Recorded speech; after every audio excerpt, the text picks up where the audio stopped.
Greetings, cultured and knowledgeable audience, and welcome to this space where we use our brains, even if only to notice when we're being fooled, in such a masterful way that it borders on surrealist art. Today brings another episode in this space where, lacking real results, sarcasm helps us process the daily transformation they're prescribing. Let's take a look at the latest episode of this horror series that the administration of Servientifica is trying to sell us as a victory movie. Today I bring you a little gem, a gift, the kind that Mrs. Claudia Scheinbaum and her mentor, the Macuspano donkey, love to ignore. While they wipe their sweat with the national flag, it turns out that the journalist Annabel Hernandez, yes, the same one who makes more than one person in the National Palace break out in hives, just dropped a bombshell that, if true, and given what we know, I wouldn't doubt it for a second, makes it clear to us that the second phase of the transformation was built with green bills, smelling of powder. Now, let's get to it. It seems that in the manual on how to govern in times of crisis, President Claudia Scheinbaum skipped the chapter on staying calm, because the last 72 hours have been, to say the least, a drastic turn of events. Trial by fire. Nah, this already looks like a forest fire. The big news, as we all know, is the one they want to rub in our faces, as if it were the end of crime. It's the killing of Nemesio Oseguera, El Mencho. But let's not be fooled, because this is where the real thing begins, says our super agent. 86, or the Batman of Temu, Omar Garcia Harfuch, from the very peaceful Mazatlan, who already have the successors in their sights. Whew, what a relief. I feel much more at ease knowing that they've already identified 4 profiles, of which 2 are the main ones. The problem, for those who don't speak the language of governmental optimism, is atomization. It's a very elegant word to say that the Jalisco new generation is going to break into 1,000 pieces, like a tlaquepaque vase, and each piece is going to want to bite off its own chunk. From Jalisco, Colima, Nayarit, and Michoacan, get ready for the narco piece turning into a neighborhood bloodbath. But the best part of the operation in Tapalpa wasn't the takedown, but the documentary treasure. They found the narco payroll, documents so detailed that any tax accountant would feel proud. Payments to municipal police and state officials among the beneficiaries. What a surprise. No one would have imagined it. And what does the prosecutor's office do? Well, the usual, open investigation files.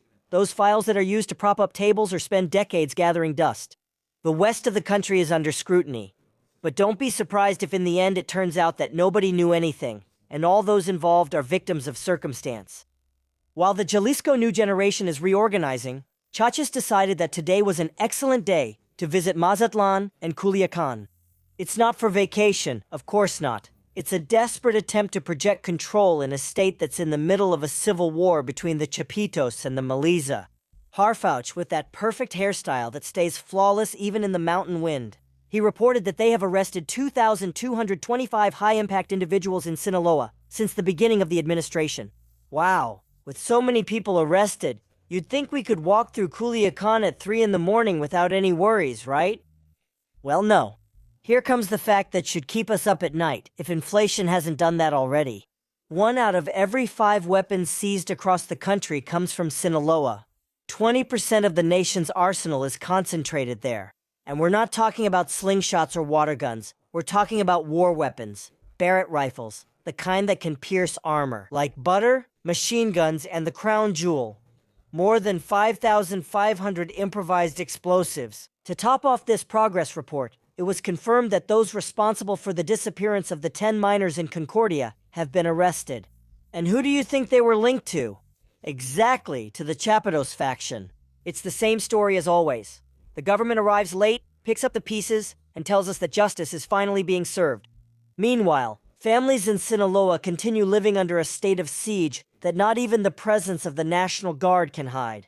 But hold on, because here comes the good part. Like I mentioned at the beginning, according to the investigation by journalist Annabel Hernandez, none other than Nemesio Oseguera Cervantes, better known as El Mencho, allegedly injected the modest sum of $20 million into Claudia Scheinbaum's presidential campaign. What a generous voluntary contribution. And here I am like a complete fool, paying taxes, just so the government can tell us there's no more corruption. Annabelle says that this donation wasn't out of love for the arts, or because of a sudden democratic epiphany from El Mencho. It was an advance payment to buy peace of mind, to make sure that the hugs, not bullets strategy, which actually seemed more like a red carpet for criminals, would stay firmly in place. How nice! While you're getting mugged on public transportation, they're negotiating the price of the presidential seat in foreign currency. But wait, it gets even better. According to the information going around, the intermediaries in this scam weren't just any random people. The messengers of welfare are mentioned, these people close to the inner circle of Corchola. In fact, it's mentioned that one of the main errand boys who moved suitcases, or who knows how they transported millions of dollars, was none other than Chango Leon Fernandez Noronha himself. Anyone surprised? Just imagine the scene. Briefcases full of dollars being passed from hand to hand under the table. Meanwhile, on the platform, Claudia was talking about brave honesty and how we're not the same. Of course they're not the same. The ones before were corrupt, but these ones are cynical on another level and act holier than thou. And what will Scheinbaum say about it? She'll likely come out with that annoying tone and clueless look. She'll say it's a smear campaign, an attack from the right, or, my favorite, that it's a soft coup orchestrated by conservatives. Please have a little decency. Where there's smoke, there's fire, and in this administration, the river is an Amazon of impunity. Let's do the math. 20 millones de dólares. Con eso te alcanza para comprar mucha lealtad, muchos votos y sobre todo mucho silencio. Ahora entiende. The math. Chicha K. De las circunstancias se pasea por el. Lamented a successful conflict in the. Es el negocio perfecto. Yo te doy la lana para que ganes y tú me das el. Quintessa. Did I handle it? And meanwhile, the welfare maid saying that Mexico is safer than the Vatican. It's a mockery, a humiliation, a constant insult to the intelligence of Mexicans. The saddest thing of all is seeing the chimpanchairos defending it. What's indefensible is that Annabelle has no evidence. Say the same people who used to idolize her when she talked about Garcia Luna. Now they want to burn her at the stake because she went after their queen. In fact, let's remember that Noronha himself gave Garcia Luna a book where he pointed out his ties to organized crime. Back then, it was fine, right? At the time, she was seen as a serious journalist. What a lack of dignity, really. Being a butcher's dog for a welfare bone is pathetic, but doing it for free is something for a psychiatrist. This isn't about whether we like the journalist or not. It's about the direct allegations that organized crime financed the rise of the first woman president of Mexico. Is that the female empowerment they're so proud of? That we all get to power hand in hand with the world's most wanted criminal? Is that really something to be proud of? That's the reality, without the rosy filter of the morning press conference.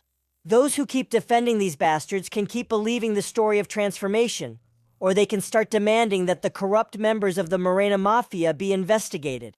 And those millions of dollars to boost a presidential campaign? I know asking them to analyze is like asking pears from an elm tree. Is it easier to keep applauding while the country falls apart? The leader of a cartel falls, but 4 are lined up to inherit the throne. Weapons flow like water, and Claudia Scheinbaum walks around Sinaloa hoping that her mere presence will stop the bullets. In the end, it seems that the continuity they talked so much about is actually the continuation of complicity, but with a more polished and better disguised narrative. See you when the next corruption scandal comes out, which means next Monday. Be bad, but take good care of yourselves. I'll see you in the comments. Have an excellent weekend. Remember that you can make your donations via PayPal. You can find the information in the comment section. Thanks to you, this channel stays active. It's very important to subscribe, give a like, and press the bell to receive notifications every time there's new content. Thank you.